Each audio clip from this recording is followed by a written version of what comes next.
mi jom mbaka taw. Oui, Allah mo yali. Et malheureusement pour moi, mi wawano lanitude étudiante. OK. Oui. Mi essayé no mi yewno han bac.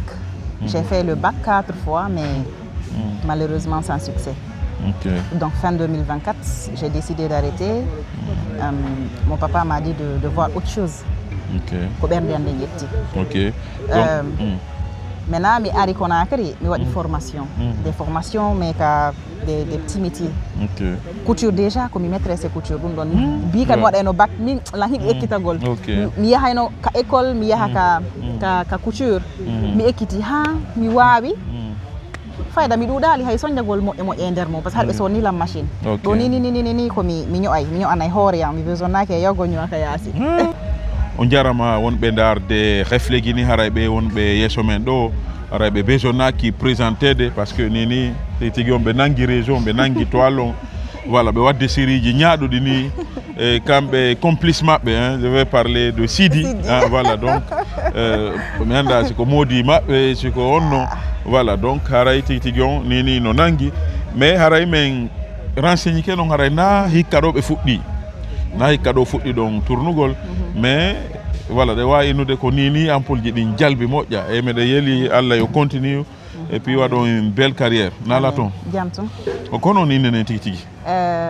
ko Rouguiatou Bobo Diallo minete Rouguiatou Bobo Diallo nala toon alhamdulillah kono woni homɓe woni Rouguiatou Bobo Diallo Rougui en quelque sorte c'est quelqu'un de bien. OK. Ko neɗɗo wonduɗo e teddungal hiɗuɗo ɗimmojo mum hiɗanɗo ɗimmojo mum e hiɗuɗo gollugol surtout. OK. min yiɗo waɗa série ji ni wonɗi cartonude mais ene ko hikka ɗo fuɗɗi ɗon jougol wongol actrice kana neeɓi ko fuɗɗi ɗon bon ça fait juste un an bimi fuɗɗi hara ko ka carrière ɗuma production ji ñani. OK. Parce que j'ai commencé par là-bas d'abord. Production ji ñani ɗi mais hara ko yaltugol ni Facebook ɗum ɗon ça fait juste quelques mois bimi fuɗɗi yaltugol Facebook. OK. Au mois de juillet feƴƴi ɗo. OK. Ouais. mais hari noon on waddi kadi onon e ancien ɓe on juydali je vais t'expliquer un peu. Première expérience en hara c'est dans les grandes productions ko o série Ndondi tournaɗo Mamon. OK. Donc ça a été ma première expérience. D'abord le cinéma ko piyum ko mi hiɗuno bimi famde. OK. Parce que hay kam mi waɗayno collège ɓaawo kayiji an ɗin tout le temps mi windeno des scénario et autres mais hari mi heɓali opportunité no mi fuɗɗora jougol maintenant mi yahanma noon Mamou rowane mi hawrodiri on production ɗon imam et cousine am woni sabu mum ɓe naɓilanka casting mi waɗi mi ƴetta j'ai commencé à jouer pour une première fois. Maintenant mi arti mi décidi mini joni ɓay babe ngal joni lan autorisation yo mi artu Conakry je vais voir déjà ko piyum ko mi hiɗi e si mi dariri kadi ɗon tawi marsanayla.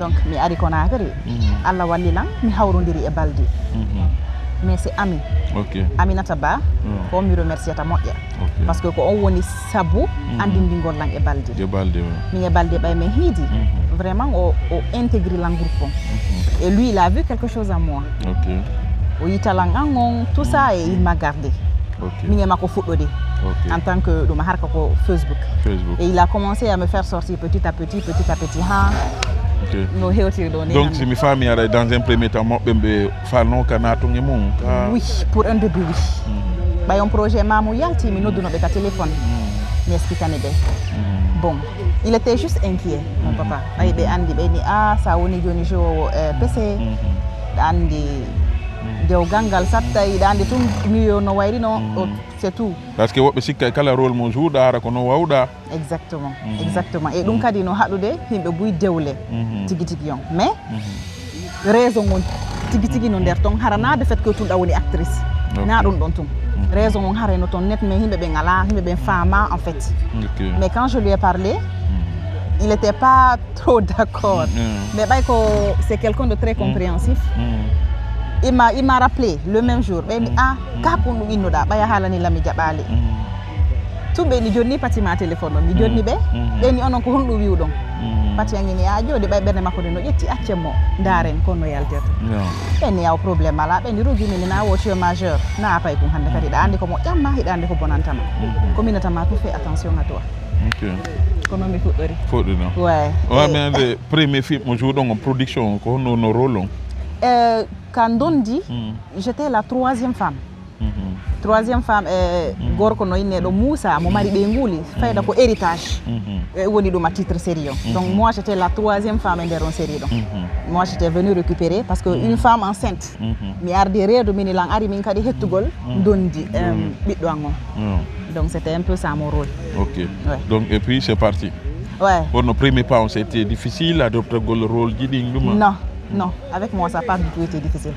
d'abord ɓayi mi daari mi tawi piyunko no welanmi hari lan ekkitade ka point mi waɗano répétition ji oui mi waɗano répétition ji min tout les films mexicaines américaines ɗimi darayno ɓe inspiré no la moƴƴa moƴƴa si mi yini tel rôle min ok donc mi andi kaari si jonnama o rôle ɗo ko ni o doit jouirde si mi arti ka suudu mi créana hoore en scénario mi joua donc ɓayi mi yahoyi ka plateau sonjano lam en tout cas mi sonjano kadi deyaɓe mi sonjano producteur jom fes donc ɗon fuɗɗi ɗon joni noon ça pris joni on jeudi bouygoy ka oui exactement ɓay mi ari balde fuɗɗi kala yaltinde Facebook les gens ont commencé à me constater petit à petit ko histoire d'amour makko on taw non les aléas de la foyer fengon ɗon o mi fuɗɗi yaltude pour une première fois Facebook après yahoy femme soumise ɗum donc série nana galleya mais ko menen groupe balde o jouani ɓe iwi ɗon noon ari histoire d'amour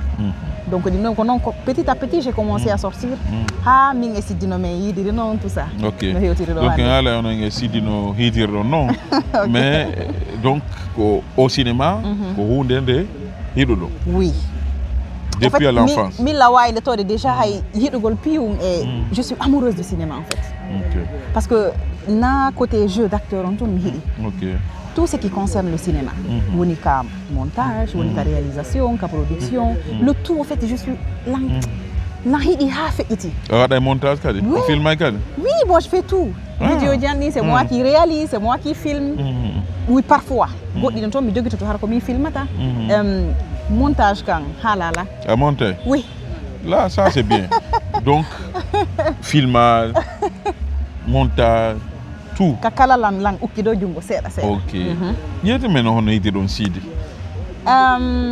min e siddi ko fin 2025 min gandidiri décembre feƴƴiɗo ɗo ko jeune jo anduɗo lan juuɗe on ɗon o hendi contact tan o noddi lan o yewti lan o nimo mari série vraiment c'est une série qui lui tenait à cœur mo faala noon yande yomi joua mom hawrodiri noon on tan ɗon lan signé des production go contrat donc je me suis dit mi inni mi salantako ma minni mais il faut que mi anda emploi de temps ngon ka production ɗa ɗo mi yaade ɗo mi créande hoore en problème parce que avec les signatures de contrat hara no hulɓini oyni probléme ala kono yaari ha tawi fayda ape o anilo o ɗaɓɓa goɗɗo go mais ɓayari Allah mo wiidi men mi hetti hoore am mi yehi kindiya mi waɗoy wono 3 jours mi jouyeru séquence ɗiɗi mi mari ɗin jougol après mi arti donc au fait hakkude amin e makko ko non fuɗɗori petit à petit mais yeyi tawi collaboration amen on c'était autre chose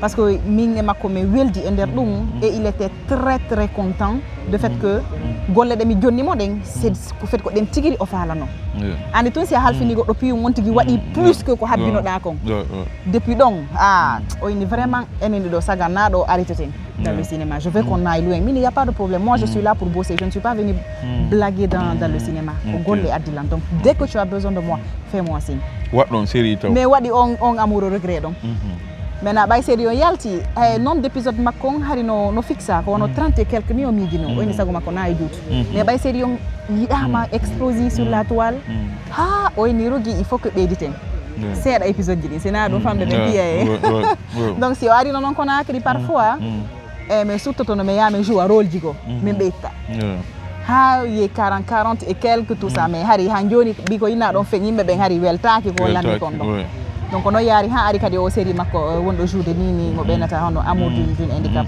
Ok. Maintenant o mo joɗon ɗon amour reggae ko non ko message mo fano ɗon lance ndi jamon. Message mo jokkugol ɗum mo jaajiramu ka ko non c'est pas ça. Je n'ai pas compris. Au fait la meilleure personne qui était à la waweno ɗo jabade ɗum ɗo ko Siddi. Parce que ko kanko windi série on ko kanko heɓi inspiration makko min ko rajoute tout mi wawi mo wallitagol côté ɗuma mi wawi wallidirgol. Mais pour moi message mo minata on ce qui est clair ko yeggintingol ɓe yimɓe inneɓe hay si ko affaire dewgal si a jokkodiri ma gorko jom mbi heccuɗo ɗum yimɓe ɓen hino yi ɗum ɗon toujours des mauvais côté. Donc ko ñembinande ko hay nelaɗo ɓe inni wo nelaɗo jombidirno e debbo heccuɗo ɗum duuɓi ka. Donc exactement, donc c'est d'essayer de moraliser les gens sur ce côté-là. Premièrement, bon, c'est un peu aussi divertir les gens. Ok. On a un cartoni. Ah oui. Jama on dit quoi? Oui. Parce que ça on totalise le nombre de filles pour nous. Vous avez une idée? Bon, moi j'ai pas. Parce que ça a explosé le compteur. Ça a explosé quand même. Ouais. On dit qu'on a bien non. Au retour pas du tout, pas du tout. Pas du tout. Wallahi goto amen habbanoki. Pour moi ni erugi wota kay. Ɓeyde no série min kono ɓeyde no de nganda. Donc c'était imprévu en fait. Men tigiri men habbanoki wallahi que ça allait être comme ça. Ko ɗum meɗen décidi waɗugol une saison 2. Ok, oui, meɗen décidi waɗugol mais c'est pas encore fini yewtore amen de. Mais en tout cas meɗen faala waɗugol saison 2. Mais au monde waɗde ɗo kan non ça prend de l'ampleur. Oui, bien sûr, ça prend de l'ampleur. Mais il y a ɗumaji seeɗano toon parce que o série amour d'une handicap ɗo ko ɓayoɗo fuɗɗama si Jenab Chérif heɓi probléme ɓayi ko heɓi probléme o donc ça va un peu basculer mais ça va. Jenab Chérif, voilà, finalement il a été libéré. Hein? Oui. Okay. Exactement. Maintenant si di meilleur rôle ji joton ɗi ene kono ɓuri décide kako sidi ɓuri ni qui est amoureux de l'autre parce que men ala famude foy. Non, mi Sidi ko golle professionnel on yakkude parce que men anda ko Sidi ɓuri hiɗude est ce que Rougui ɓuri hiɗude en tout cas ɗo noon ƴettirɗo wonani no ƴettirɗo wo ko ɗon. Mais ɗo kadi affiche ji ɗo numano ɗo ko influenceuse ou quoi? Oui, la série influenceuse, oui. Coproduction Vijouri. Là, c'est une grande production cinématographique. Guinéen aussi, ko woni tum ɓay kamɓe ɓe base de plus côté français. Donc ils ont vraiment besoin yimɓe wawɓe haalugol français o moƴƴa. Mais cette fois-ci, échanger déjà ɓe arda yaltintingol ɗo série on ɗon koye pula. Donc influenceuse ko on contrat ɗo mi signe no fendo Siddi noddunolam fi série yon ko min e ɓen ɗo wonno signe duno contrat on ɗon kadi o jouama lanni tout ça mais c'est une très belle série. Très belle série sauf que donc en français. En français. Oui. Y a pas. Peut-être aux dernières questions ɗo Rougui ko diplômé ko jombaɗo kono jamma no landuɗen question ji. Mi jombaka taw. Oui, Allah mo yaali. Et malheureusement pour moi, mi wawano lannitude étudiante. Ok. Oui. Mi essaye no mi yewno han bac. J'ai fait le bac 4 fois mais malheureusement sans succès. Donc fin 2024, j'ai décidé d'arrêter. Mon papa m'a dit de voir autre chose. Ko ɓernde ande yetti. Maintenant, mi ari Conakry, mi waɗi formation. Des formations, mais des petits métiers. Couture déjà, ko mi maîtresse couture ɗum ɗon. Bi kam mi waɗayno bac, min la hiɗi ekkitagol. Mi yahayno ka école, mi yaha ka couture. Mi ekkiti mi wawi. Fayda mi ɗuɗali hay soñjagol moƴƴe e nder mo par ce que haɗa ɓe sonnilam machine. Ɗo ni ko mi ño'anay hoore am mi besonnaki e yawgo ñoaka yaasi. Oui, le maquillage aussi, j'ai fait une formation. Mi hendi diplôme ngon e mum. Mais ɓay mi windike para on ka cinéma. Pour le moment, j'ai tout abandonné pour le cinéma. Nini on ala ka salon de couture? Non. On ala ka maquillage? Non. J'ai tout abandonné d'abord pour le cinéma. Parce que moi, je ne peux pas ampleur mon mignon hide do. Je ne peux pas n'avoir un clin d'œil. J'ai vraiment envie de bosser dans le cinéma. Vraiment. Mais dans le cinéma, ça nourrit pas Oui. Kata Mboudi di Mboudi. Ko ɗum ɓe innata. En Guinée ici, c'est vrai, cinéma on marata on Mboudi. Watama okkude Mboudi gono ton. Mais a heɓay himɓe. Parce que gañugol ngol himɓe no ɓuri heɓugol ngol buuɗi hara hin goto ala ɓaawo ma. Sabu himɓe ɓen e si ay golle ma ɗen a waɗi golle moƴƴe pelletti a heɓay inde moƴƴere nder mum ko heɓuɗa le inde moƴƴere wo les gens vont pas t'oublier. Donc moi je suis pas venue seulement e nder au milieu juste hande janggo quelques années après j'arrête.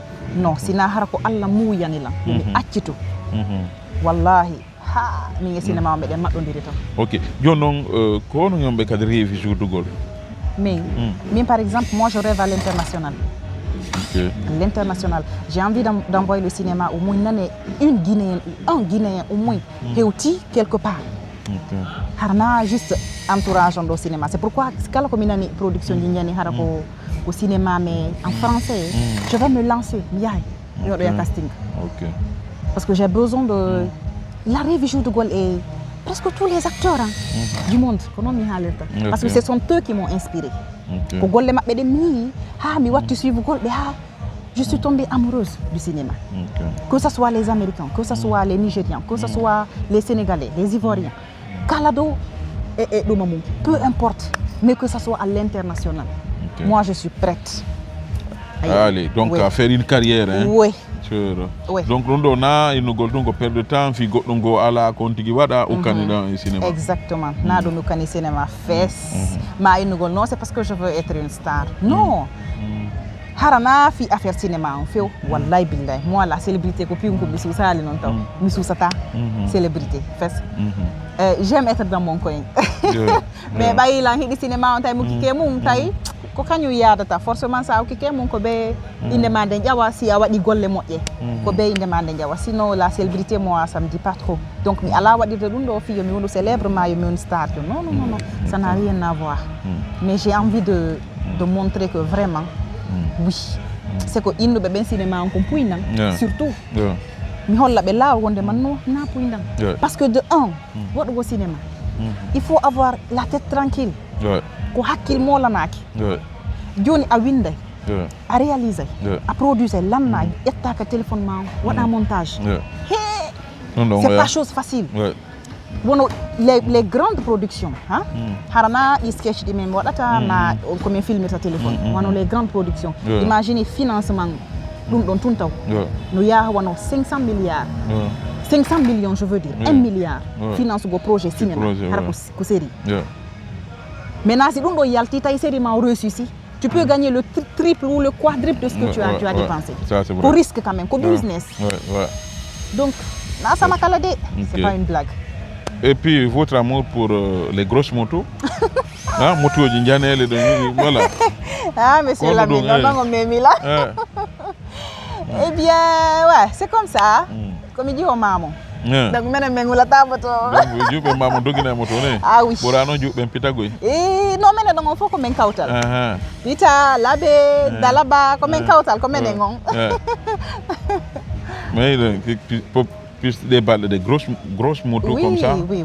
J'aime beaucoup les grosses motos. Je vais la des motos moto non. Ni ça so mi la moto auto je préfère la voiture est plus sécurité no heavy auto moto c'est vrai mais mi ko moto di ça j'aime beaucoup. J'aime beaucoup les motos. Un acteur bendo comment vous rendez suivre avant? Inspire beaucoup. Inspiré. Kadesek. Maman Ambiance. Mbalde. Rewbe no ka rewbe. C'est des gens qui m'ont inspiré beaucoup comme no payko. OK. Suivant no be. Déjà Kadesek elle d'abord ko idole jo ngon no hari dans le cinéma. Ouais, c'est mon idole elle. Donc je voyais ces femmes et oh là là, je me disais oh mon Dieu, quand est-ce que min kadime bata sifa au chance ko. Odum bay mi ngema même fop me hidi oh c'était un rêve wallahi qui s'est réalisé. Et vous avez une page Facebook hein, les gens qui souhaitent vous suivre. Oui, j'ai une page Facebook, c'est écrit R Bobo actrice. Ouais, dès que tu écris R Bobo actrice. Vous avez une chaîne YouTube ou une chaîne YouTube pas encore. OK. Pas encore. Mais votre série là, j'espère qu'on peut la retrouver sur YouTube. Oui, Amour au regret, oui. Amour d'une handicap aussi, oui. Okay. C'est sur YouTube, mais sur la page de Sidi. De Sidi. En tout cas, merci beaucoup. Hein. On a aimé votre disponibilité, votre simplicité, parce que ce n'est pas toujours évident hein, avec voilà, certains acteurs. Oui. Merci quand même pour la disponibilité. Et bonne chance. Merci beaucoup. Merci. Et si gérer votre argent devenait enfin simple, directement depuis votre téléphone ? Avec l'application KS Wallet, votre argent vous accompagne partout, à tout moment. En quelques clics, déposez, retirez et payez en toute simplicité. Réglez vos factures, rechargez vos compteurs EDG, vos achats de vignettes et votre crédit téléphonique sans vous déplacer. Mais surtout, envoyez de l'argent vers plus de 200 destinations en cash directement sur les comptes bancaires ou mobile money de vos correspondants. Mais en plus, vous pouvez retirer vos codes de transfert d'argent. Plus besoin de faire la queue, plus besoin de vous compliquer la vie. Téléchargez KS Wallet dès aujourd'hui et prenez le contrôle de votre argent. KS Wallet, votre argent, votre liberté.